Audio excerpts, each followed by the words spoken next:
स्वागत है आपका आपके YouTube चैनल एडमेरिट बाई सोनू सर में।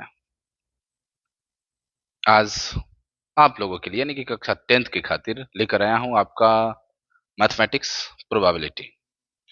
प्रोबेबिलिटी के बारे में आप सभी को तो मैं बता चुका हूं और ये आप सभी जानते भी हैं कि ये कितना ज़्यादा महत्वपूर्ण है। यानी कि आप इसको पढ़े होंगे मिडिल स्कूल से लेकर के और आगे जहां भी कॉम्पिटिटिव एग्जामिनेशन की तैयारी करेंगे, एग्जाम देने जाएंगे, वहां पे कुछ ना कुछ मार्क्स के प्रश्न जरूर पूछे जाएंगे, हमेशा पूछे जाते भी हैं। तो जो नियम नियम और उसके फॉर्मूला को मैं पहले बता चुका हूं, एक नजर आप उस पर डाल लेंगे। जो भी प्रश्न हम बनाएंगे उसी से आधारित होगा और ये पब्लिकेशन होगा आपका भारती भवन। ठीक है, देख लेंगे, ये आपका भारती भवन पब्लिकेशन है। ठीक है, प्रत्येक प्रश्नों को हम हल करेंगे और अच्छा से समझने के खातिर आपके पास आपका किताब जरूर होना चाहिए, खुला हुआ होना चाहिए, और प्रत्येक प्रश्न को आप देखते जाएंगे और आंसर आपके बोर्ड पे मिलेगा। ठीक है, तो उम्मीद है आप रेडी होंगे और अपने किताब को अपने साथ रखे होंगे। ठीक है, प्रश्न देखिए और हम लोग अग्रसर होते हैं आगे की ओर। पहला जो प्रश्न होगा ये अति लघु उत्तरीय प्रश्न है, जो विषय ज्ञान पर आधारित प्रश्न है ना। और दिया है कि रिक्त स्थानों की पूर्ति करें, फिल द ब्लैंक्स है। पहला क्वेश्चन दिया है कि किसी घटना की प्रायिकता, प्रोबेबिलिटी ऑफ ई, जो है डॉट डॉट डॉट, है ना, is less than equal probability of E is less than equal dot dot dot. यानी कि जो ई की प्रायिकता के खातिर जो मान होता है वो कहां से कहां तक होता है। आप सभी जानते हैं कहां से कहां तक होता है। तो मैं फॉर्मूला में बताया था कि 0 से लेकर के 1 के बीच होता है। तो पहला में क्या फिलअप हो जाएगा 0 और दूसरा में क्या हो जाएगा 1। यानी कि प्रायिकता का मान है 0 और 1 के बीच होता है। 0 से छोटा यानी कि माइनस में नहीं होगा और 1 से बड़ा नहीं हो सकता है। दूसरा दिया कि किसी घटना की प्रायिकता डैश से अधिक नहीं हो सकती। अभी मैंने चर्चा किया था कि 1 से अधिक नहीं हो सकती है। 2 में क्वेश्चन दिया है कि किसी घटना की प्रायिकता डैश से अधिक नहीं हो सकती है, तो इसका सही उत्तर क्या भर देंगे 1, यानी कि 1 से बड़ा नहीं हो सकता है। असंभव घटना की प्रायिकता, आप जानते हैं कि जो घटना संभव ही नहीं है तो शून्य होता है।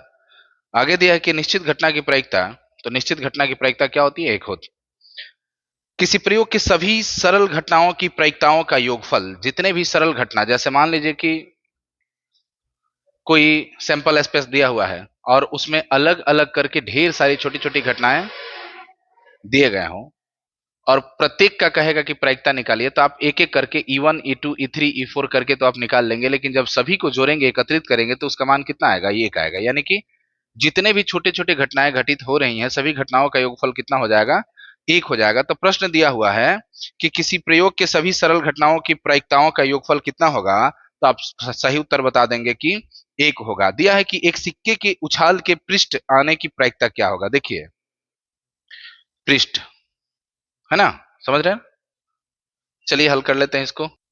सबसे पहले देखिए प्रश्न आपका कह रहा है कि एक सिक्के की उछाल में पृष्ठ आने की प्रायिकता। तो एक सिक्के की उछाल कितना बार उछाल है, एक बार। तो मान लीजिए कि एक सिक्के को जब एक बार आप उछालते हैं तो इसका सैंपल स्पेस आपका हो जाता है, हेड आएगा नहीं तो टेल आएगा। तो नंबर ऑफ एस यानी क्या आ गया 2 आ गया। अब ई एक घटना है, लिख सकते हैं आप कि ई एक घटना है जो क्या चीज को दर्शा रहा है, पृष्ठ को दर्शा रहा है। ठीक है, क्या चीज को दर्शा रहा है, पृष्ठ को दर्शाता है। पृष्ठ कहिए, टेल कहिए, या चाहे पट कहिए। ठीक है, चित पट समझ रहे हैं ना, पट कहिए। तो ई बराबर यहाँ पे क्या हो गया जी टेल, यानी कि कितना बार आया है टेल, तो एक बार। तो नंबर ऑफ ई बराबर क्या हो गया जी 1 हो जाएगा। आप पहले से जानते हैं कि प्रोबेबिलिटी ऑफ ई का मान क्या होता है, number of E by number of S, यानी कि जो घटना है घटनाओं की कुल संख्या और यहाँ पे नंबर ऑफ एस यानी कि सैंपल स्पर्श, यानी कि सैंपल स्पेस यानी कि प्रतिदर्श समष्टि का कुल संख्या। तो नंबर ऑफ ई का मान क्या आया है 1 आया है और नंबर ऑफ एस का मान कितना आया है 2। तो प्रोबेबिलिटी ऑफ ई यानी कि जो घटना कह रहा था, क्या घटना कह रहा था, पृष्ठ आने की घटना, तो इसकी प्रायिकता जो है 1/2 हो जाएगा। हेड की बात करता, चित की बात करता, तो भी वह 1/2 आता, क्योंकि एक ही हेड है, तो यहाँ पे टेल के बदले में हेड लिख देते, नंबर ऑफ ई का मान भी 1 होता, और प्रोबेबिलिटी ऑफ इक्वल टू इतना जानते ही हैं 1/2 हो जाता। स्पष्ट रूप से आप इसे लिख सकते थे। ठीक है, इसके जस्ट बाद दिया है कि किसी घटना के घटने की प्रायिकता और उसके नहीं घटने की प्रायिकता बराबर क्या होगा। तो आप जानते हैं कि कोई भी घटना है, जैसे ई हमने मान लिया, तो ये ई जो है घटना घटने की, अगर मैं प्रायिकता पूछूं तो प्रोबेबिलिटी ऑफ आप क्या लिख देंगे, ई लिख देंगे। इसी ई घटना के घटित नहीं होने की प्रायिकता, चाहे नहीं घटने की प्रायिकता की मैं बात कहूं, तो प्रोबेबिलिटी ऑफ हम लोग क्या लिख देते हैं, ई डैश लिख देते हैं। ठीक है, यानी घटना घटित होने की प्रायिकता और ये नहीं होने की प्रायिकता। अब आप पहले से जानते हैं कि दोनों का योगफल पूछ रहा है, यानी कि probability of E plus probability of E dash equal to क्या हो जाता है, 1 हो जाता है। ठीक है, अब मान लीजिए कि घटना घटित होने की प्रायिकता और नहीं होने की प्रायिकताओं का योगफल 1 है। यदि किसी किसी भी प्रश्न में घटना घटित होने की प्रायिकता दिया हुआ है और नहीं होने की प्रायिकता की बात पूछ रहा हो, तो आप क्या कह दीजिएगा, प्रोबेबिलिटी ऑफ ई डैश, यानी कि ई नहीं, probability of E 1 minus probability of E हो जाएगा। अगर मान लीजिए कि ई डैश दिया हुआ है और पूछे कि प्रोबेबिलिटी ऑफ ई का मान ज्ञात कीजिए, तो 1 माइनस प्रोबेबिलिटी ऑफ ई हो जाता है। ठीक है, तो योगफल आपका क्या होता है, 1 होता है। आप इसको फिलअप कर लेंगे, और घटना घटित होने की प्रायिकता दिया है और नहीं की प्रायिकता निकालना है, तो आप इस फॉर्मूला द्वारा, और नहीं की प्रायिकता दिया है और घटना घटित होने की प्रायिकता निकालनी है, तो आप इस फॉर्मूला द्वारा इसे आसानी से ज्ञात कर सकते हैं। आइए प्रश्न देखेंगे। कह रहा है किसी घटना ए के घटने की प्रायिकता यहां ध्यान दे देंगे। जैसे कोई भी घटना ई है, तो इसके घटने की प्रायिकता क्या दिया है, 0.35 दिया हुआ है। तो ए के नहीं घटित होने की प्रायिकता, यानी कि नहीं घटित होने की प्रायिकता यानी कि ई डैश है, इक्वल टू क्या होगा। तो अभी आपने देखा कि probability of E plus probability of E dash equal to क्या होता है, 1 होता है। तो ई का मान दिया है, ई डैश का मान निकालना है, तो probability of E dash equal to क्या होता है, 1 माइनस प्रोबेबिलिटी ऑफ ई। तो यहाँ पे लिखा जा सकता है कि probability of E dash equal to 1 minus probability of E होता है। ठीक है, तो 1/1 माइनस प्रोबेबिलिटी ऑफ ई का मान क्या है, तो 0.35 छोड़ दीजिए, यहाँ पे 1.0 कर दीजिए, 1.00 माइनस इतना। ठीक है, यानी कि इसको इतना में से इसको क्या कर देंगे, माइनस कर देंगे। 0 10 में से 5 जाएगा, 5 बचेगा, यहाँ 9 बचा, 9 में से 3 जाएगा 6, यहाँ पे क्या बच गया, 0, 0.65। ठीक है, अब आप बनाएंगे कि सही है या गलत। आप जो प्रायिकता बनाए हैं वो सही है कि गलत, इसे जांचना हो तो क्या करेंगे कि घटित होने की और नहीं होने की घटना दोनों को क्या कर देंगे, जोड़ेंगे। जोड़ने के बाद क्या आएगा, 1 आएगा। 1 आया तो आप सही बनाए हैं, अगर नहीं आया तो कहेंगे कि बिल्कुल आपका आंसर गलत है। ठीक है, आइए देखते हैं नेक्स्ट प्रश्न को। इसमें दिया हुआ है 1 का 9 नंबर में कि यदि किसी खेल को जीतने की प्रायिकता 0.62 है, 0.62 है, तो हारने की क्या प्रायिकता। तो मैंने बताया था कि घटित होना और नहीं होना दोनों का योगफल 1 होता है। तो मान लीजिए कि होने की प्रायिकता दिया है, तो नहीं होने की प्रायिकता के लिए क्या करेंगे, 1 में से इसको माइनस कर लेंगे। माइनस करने के बाद जो मान आएगा वही आपका आंसर हो जाएगा। आगे दिया है कि दो पासों की फेंक में संभव परिणामों की संख्या कितनी होगी। तो 2 पासा, आप समझते हैं कि एक पासे का सैंपल स्पेस कितना हो जाता है, 6 हो गया। और 2 पासा या एक पासे को 2 बार फेंक रहा है, तो फिर ये क्या हो जाएगा, 6 हो जाएगा। इतना में इतना से गुना करेंगे तो 6 गुने कितना हो जाएगा, 6, यानी कि कितना हो जाएगा यहाँ पे 36। तो कहेंगे कि 2 पासे को एक साथ फेंकने का सैंपल स्पेस जो होता है कितना हो जाएगा, 36। अच्छा है, एक पासे को 2 बार फेंकने का सैंपल स्पेस भी क्या हो जाता है, 36। इसको आप बना लीजिएगा कि जो भी पासा दिया हुआ है उसमें फलक कितने दिए हैं, 6, और कितना बार उछालना है, 2 बार। अच्छा, पासा दिया गया है, उसके एक पासे की फलक कितनी है, 6, और 2 पासे एक साथ लिए गए हैं, तो 6 स्क्वायर कर देंगे तो कितना हो जाएगा, 6 छके 36। तो इसके सैंपल स्पेस की संख्या कितनी हो गई, 36। दोनों घटना दोनों रूप में पूछा जाए तो आप आसानी से जवाब दे सकते हैं। यही अगर एक सिक्के को 2 बार उछाला जाए, अब पूछा जाए कि इसकी संभव परिणाम, या ऐसे कह सकते हैं सैंपल स्पेस की मान क्या होगा। तो आप जानते हैं कि एक पासे में 2 पहलू होते हैं, है ना, और 2 सिक्का एक साथ है, तो पावर 2। अच्छा, एक सिक्का को 2 बार उछाल रहे हैं, तो बात वही है, 4 आ जाएगा। ठीक है, तो सैंपल स्पेसों की संख्या अगर सीधा सीधा पूछा जाए, जैसे ये ऑब्जेक्टिव में आप बना रहे हैं, तो इस रूप में आसानी से आप बना सकते हैं, हल कर सकते हैं। ठीक है, ध्यान रहे मैं जो भी कुछ बोल रहा हूं तभी आप समझ पाएंगे जब किताब आपके सामने होगा। यदि किताब आप नहीं रखे हैं तो हम क्या बोल रहे हैं आपको कुछ समझ में नहीं आने वाला है। ठीक है, चलिए देखते हैं नेक्स्ट प्रश्न को।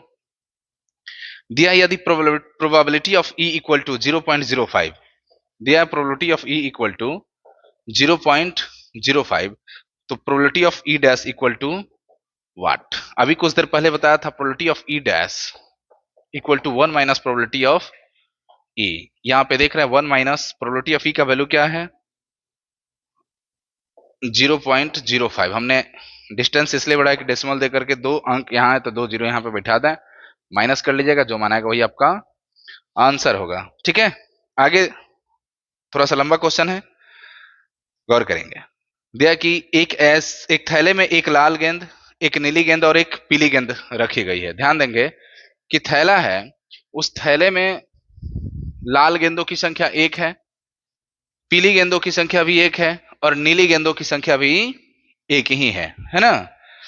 एक लाल गेंद है, एक नीली गेंद है और एक पीली गेंद है। बिना देखे एक गेंद निकाली जाती है, तो इसकी क्या प्रायिकता है कि निकाली गई गेंद पीली हो, लाल हो और नीली हो? ध्यान रखेंगे कि थैले में रखे गेंद लाल है कै गो? एगो।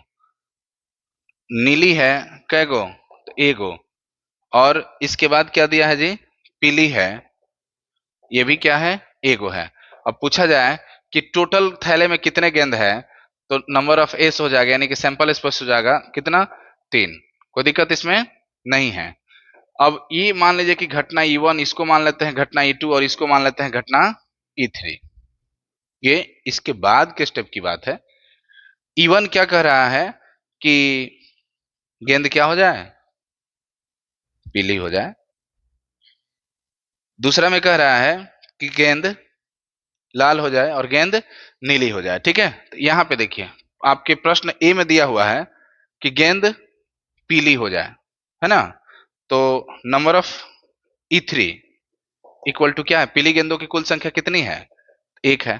पीली गेंदों की कुल संख्या कितनी है? 1 है। आप पहले से जानते हैं कि किसी भी घटना की प्रायिकता क्या होता है, तो घटना की संख्या और सैंपल स्पेस की संख्या का जो अनुपात होता है वह। तो ई के बदले में क्या है? E3 है। E3 क्या चीज को दर्शा रहा है? पीली गेंदों को। पीली गेंदों की संख्या कितनी है? तो 1 है। और नंबर ऑफ फेस का मान कितना है? 3 है, यानी यही आपका आंसर हो जाएगा। अगर नीली गेंद पूछा जाए तो नीली गेंद की संख्या भी कितनी है? तो 1 है। तो नंबर ऑफ ई बराबर क्या हो जाएगा? 1 हो जाएगा और नंबर ऑफ फेस का मान बदलने वाला नहीं है, चूंकि थैला में जो कुल गेंद है वह कुल गेंदों की संख्या कितनी है? 3 है, तो 1/3 हो जाएगा। लाल गेंद की बात पूछा जाए तो 1/3 हो जाएगा, यानी कि प्रत्येक का आंसर क्या आएगा? 1/3 आएगा। अब यहाँ पे देखेंगे कि यदि थैले में रखे गए गेंदों की संख्या ज्यादा, यानी कि लाल मान लिया जाए कि 5 गो गेंद है, चाहे 4 गो गेंद है, लाल हमने मान लिया 4 गेंद है, नीली गेंद भी बोल दिया 6 गेंद है और पीली गेंद मान लेते हैं कि 1 ही गेंद है। ठीक है, तो अब पूछा जाए कि इसका सैंपल स्पेस क्या होगा, तो number of face equal to क्या करेंगे? टोटल को जोड़ेंगे तो 6 4 10 1 कितना हो गया? 11, है ना? 6 4 10 1 11 हो गया आपका। अब इसमें पूछा जाए कि लाल गेंद की प्रायिकता बताइए, यानी कि प्रोबेबिलिटी ऑफ E1 बताइए। तो प्रोबेबिलिटी ऑफ E1 के लिए क्या करेंगे? टोटल संख्या कितनी है? 4 है और नंबर ऑफ फेस की मान कितना है? 11। 4/11। अगर नीली गेंद की बात पूछूं तब क्या कह दीजिएगा? 6/11, है ना? इस तरह से आप आसानी से इसे हल कर सकते हैं। आगे दिया हुआ है क्वेश्चन, यानी कि 13 नंबर में 1 का 13, 3 दोस्तों में से 2 के जन्मदिन समान न होने की प्रायिकता 0.992 है। ध्यान देंगे, समान नहीं होने की प्रायिकता, यानी कि ई डैश की बात कर रहा है ना? नहीं वाले को डैश से इंडिकेट कर देते हैं। ठीक है, probability of E dash equal to 0.992 है। तो कह रहा है कि प्रोबेबिलिटी ऑफ ई बराबर क्या होगा? अभी आप जानते हैं कि दोनों का योगफल कितना? 1। 1 में एक मान दिया हुआ है तो दूसरे मान निकालना है। दूसरे मान को ज्ञात करने के खातिर हमने बताया था कि एक में से इस मान को डिडक्ट कर देंगे, घटा देंगे, माइनस कर देंगे। कोई दिक्कत? इसके बाद दिया हुआ है कि निम्नलिखित में से कौन सी संख्या किसी घटना की प्रायिकता नहीं हो सकती है? आप इस पे ध्यान देंगे थोड़ा सा। प्रायिकता के मान कभी भी माइनस नहीं हो सकता है, यानी कि 0 से छोटा नहीं हो सकता है, और 1 से बड़ा नहीं हो सकता है। ठीक है, पहले प्रश्न में दिया है 2/3 माइनस 0.5, इसके बाद दिया हुआ है 15% और इसके जस्ट बाद दिया हुआ है 0.7। ठीक है, ये तो समझ रहे हैं कि 2/3 है, यानी कि अंश का मान हर के मान से छोटा है, तो छोटा है तो भाग देंगे तो ये 1 से छोटा ही आएगा, तो ये तो प्रायिकता संभव है। यहां देखिए तो माइनस में दिया है, माइनस का मतलब माइनस तभी होता है जब ये 0 से छोटा होता है, तो ये 0 से छोटा है तो ये प्रायिकता संभव नहीं है। 15% है, प्रतिशत को हटाने के लिए बट्टा 100 कर देंगे तो क्या आ जाएगा 0.15। 0 से बड़ा है लेकिन 1 से छोटा है, तो भी प्रायिकता है, संभव है। और 0 दशमलव क्या दिया है, 7 दिया है, 0.7 ये भी क्या है, 0 से बड़ा है। ठीक है, लेकिन 1 से छोटा है, तो 0 से बड़ा और 1 से छोटा है, तो आसानी से आप बता सकते हैं कि प्रायिकता है। कभी भी माइनस में नहीं होना चाहिए और 1 से बड़ा नहीं होना चाहिए। चलिए दूसरे क्वेश्चन को हम देखते हैं।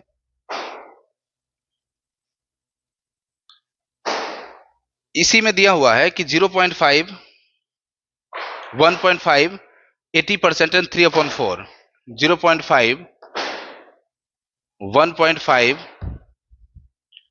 80% एंड 3/4। यहां देखिए 3/4 दिया है, 3 छोटा है 4 से, मतलब कि अंश जो है हर से छोटा है, तो ये तो 1 से छोटा आएगा। प्रायिकता है 80% है, यानी 80/100 कर देंगे तो 0.8 आएगा।